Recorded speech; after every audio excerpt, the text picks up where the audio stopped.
Because I mean, we've all done it. In fact, I'm reminded of one I was actually bidding against Bryson on, and I got caught up in this multiple offer scenario. This is an on-market property. I didn't know I was bidding against Bryson. I found out much later, but I got caught up in the highest and best, and I just went for it. And to be honest with you, we I made like $2,000 on that project and it took forever. So I deviated from my what I knew was right because I was trying to keep some crews busy.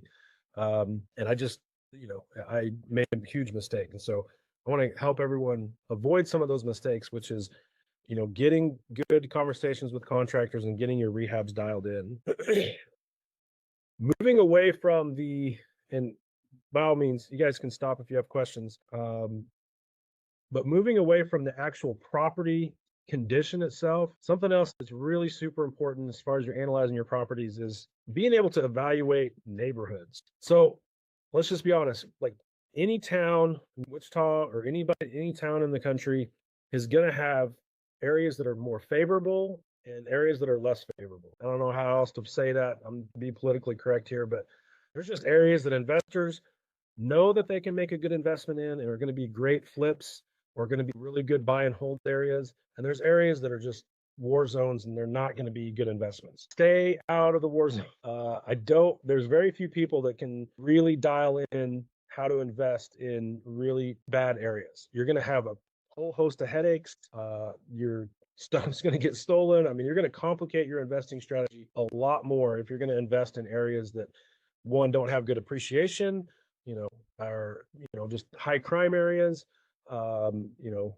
just an undesirable areas that make it so much harder for investors to make money in it. Specifically, I'm going to go two ways. If you're looking for house flips and you're going to primarily focus in your next project that you're evaluating is going to be a flip that you're going to buy and sell, focus on good areas, strong home ownership versus rental ownership, strong school districts, and appreciation.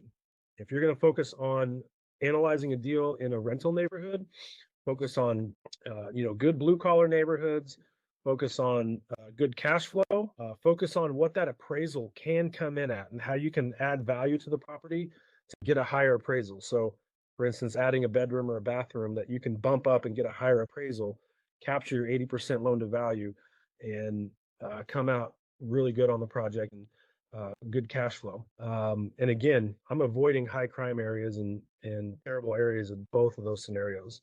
But just keep in mind about evaluating your location, areas that are high crime, school districts are something to really pay attention to.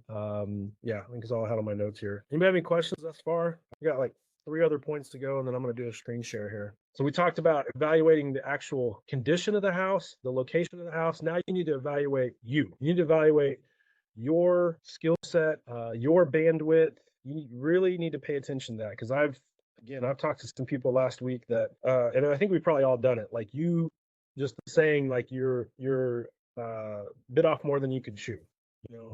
It's like going to the buffet when you're hungry. I mean, you're going to walk out of there hurting because your eyes were just bigger than your stomach. So evaluating your skill set, your bandwidth, how much time you can devote to it, what level of rehab that you're comfortable with.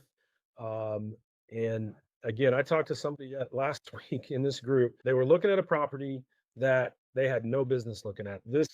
They're not skilled construction.